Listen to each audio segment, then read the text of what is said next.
guys, it's ASBYT, and you might have noticed something a little bit different on my right hand side. This is the 2019 LG NanoCell TV. They were kind enough to send it to me and sponsor this video, so today we're going to see what happened in the unboxing and I'm going to give you my first impressions review. I'm also going to do a quick setup run through to show you exactly all of the main sections and features that comes already on the TV. So without further ado, let's get straight to it.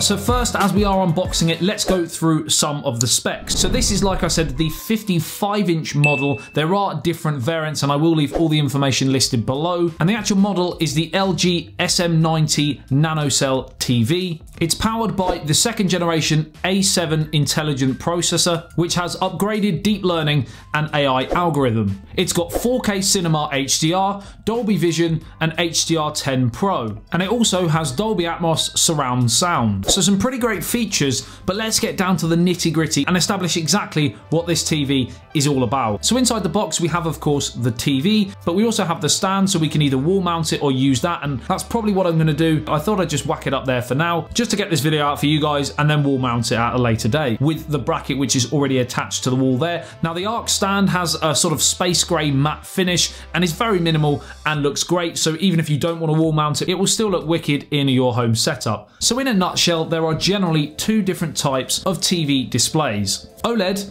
or LED/LCD, and I'll explain a little bit about that. So OLED panels have the ability to turn off individual pixels, which allow for those deep, dark, inky blacks because it's completely switched off. Whereas LED TVs are basically LCD screens but have an LED backlight, so it is always on. OLED TVs tend to be more expensive for this reason, and in a nutshell, this brand new 2019 LG TV has NanoCell technology, which takes LED to a whole new level. It reproduces pure colors by applying about 1 nanometer nanoparticles that filter dull colors to enhance the color purity and great depth to all colors. It can control the backlight units individually, giving great contrast and really dark blacks for this style of TV. Is it going to give quite the color reproduction of an OLED display? No, but for this style of TV, it does a really great job, and of course the cost is therefore going to be less than an OLED TV. Also, it has what's known as Nano Accuracy. You get the idea. Most of these features start with Nano. So with Nano Accuracy, it has precise color expression at wide viewing angles. So again, in layman's terms, means you can pretty much sit anywhere. The picture looks great and the colors remain accurate. Now, of course, there are many different LED TVs out there, including Samsung's QLED or QLED, and this LG NanoCell TV fits into the same category as that. Now, in terms of design, you can kind of see straight from here at how small those bezels are. We're in a world of let's shrink the bezels and let's make it bezel-less. Well, this is right up there with as close as you can get right now. This TV is going to be amazingly immersive for not only watching movies and TV shows, but also 4K HDR gaming. And with its low input lag, you can enjoy some great dynamic and fast gaming sessions. Now, one of the big things with all LG products currently right now on the market, the AI ThinQ, not a fan of the name if I'm being deadly honest, and I don't know how many people actually are, but what it does is actually pretty successful. I've kind of looked into it with their smartphones in the past,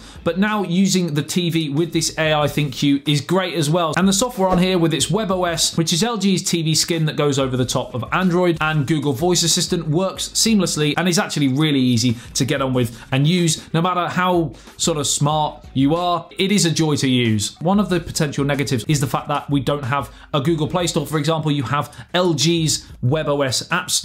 You still got all the main apps, for example, like Netflix, YouTube, Now TV, Prime Video, BBC iPlayer, ITV Player, Channel 5 Player, for example, Rakuten TV, which is like a sort of movies app. You've got an internet browser, gallery, etc. So there is a big array of things already installed, but sideloading Android APKs, for example, is far more difficult. Now, the remote is really easy to use. You've, of course, got your power on and off on the top left-hand side. On the top right-hand side, we have another what looks like a kind of power on and off button, but actually what this does is allows you to go through and set more things up, like add a set-top box, add a Blu-ray DVD player, home theater, and a Bluetooth soundbar, which I also got sent by LG. I'm going to be doing a sort of studio setup video soon, and in that video, I'll probably add that soundbar to it as well. You also then have the numbers on the remote, your voice assistant, home, and then kind of instant buttons that go through to Netflix, Prime Video, things like that. And of course you have, if you connect it up to an aerial, you have a TV guide button there as well. So if you want to get straight into watching some live TV, you can do that right there. It also has a great little array of what look like paintings, so you can kind of have it as a bit of art in your room as well.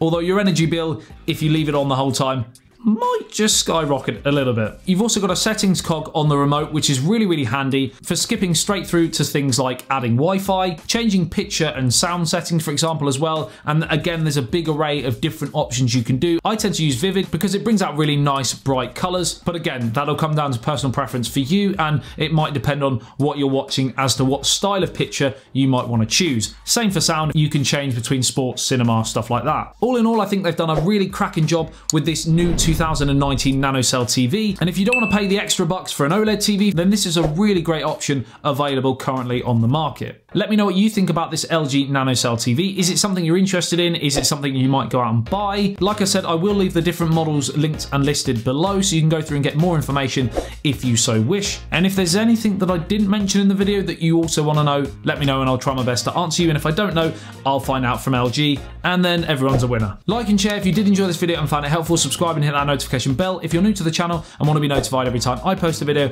on anything tech, pretty much daily content here on YouTube. I love you and leave you. I'll see you in the next one. ASBYT, peace out.